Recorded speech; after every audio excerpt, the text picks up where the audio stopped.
yet expire, shall know the demon for their sire. As cursing thee, thou cursing them, thy flowers are withered on the stem.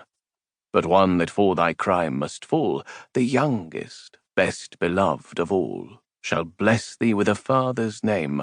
That word shall wrap thy heart in flame, yet thou must end thy task and mark her cheek's last tinge, her eyes' last spark. And the last glassy glance must view, which freezes o'er its lifeless blue, then with unhallowed hand shall tear the tresses of her yellow hair, of which in life a lock when shorn affection's fondest pledge was worn, but now is borne away by thee, memorial of thine agony. Yet with thine own best blood shall drip thy gnashing tooth and haggard lip. Then stalking to thy sullen grave, go with ghouls and afrits rave, till these in horror shrink away from spectre more accursed than they. Mr. Southey is also introduced in his wild but beautiful poem of Thalaba, the vampire course of the Arabian maid Oneza, who is represented as having returned from the grave for the purpose of tormenting him she best loved whilst in existence.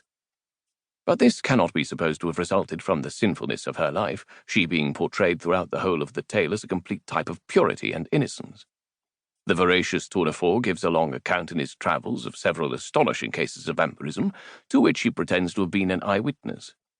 And Calmet, in his great work upon this subject, besides a variety of anecdotes and traditionary narratives illustrative of its effects, has put forth some learned dissertations, tending to prove it to be a classical as well as barbarian error. Many curious and interesting notices on this singularly horrible superstition might be added, though the present may suffice for the limits of a note, necessarily devoted to explanation, and which may now be concluded by merely remarking that though the term vampire is the one in most general acceptation, there are several others synonymous with it, made use of in various parts of the world, as vrukolocha, vardulacha, ghoul, brukoloka, etc. The Vampire. It happened that in the midst of the dissipations attendant upon a London winter, there appeared at the various parties of the leaders of the temps a nobleman, more remarkable for his singularities than his rank. He gazed upon the mirth around him as if he could not participate therein.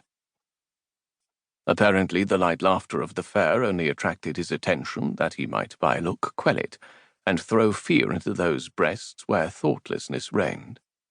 Those who felt the sensation of awe could not explain whence it arose. Some attributed it to the dead grey eye, which fixing upon the object's face did not seem to penetrate, and at one glance to pierce through to the inward workings of the heart, but fell upon the cheek with a leaden ray that waited upon the skin it could not pass. His peculiarities caused him to be invited to every house.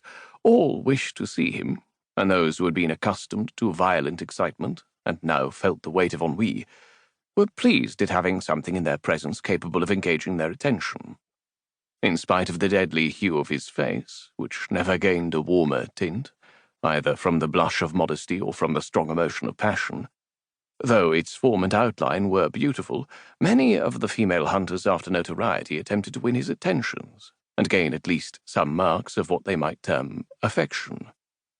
Lady Mercer, who had been the mockery of every monster shown in drawing-rooms since her marriage, threw herself in his way, and did all but put on the dress of a mountebank to attract his notice, though in vain.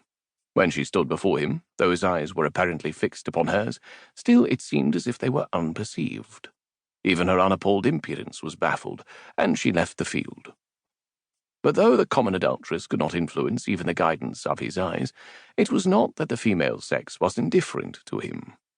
Yet such was the apparent caution with which he spoke to the virtuous wife and innocent daughter, that few knew he ever addressed himself to females. He had, however, the reputation of a winning tongue, and whether it was that it even overcame the dread of his singular character, or that they were moved by his apparent hatred of vice, he was as often among those females who form the boast of their sex from their domestic virtues, as among those who sully it by their vices. About the same time there came to London a young gentleman of the name of Aubrey. He was an orphan left with an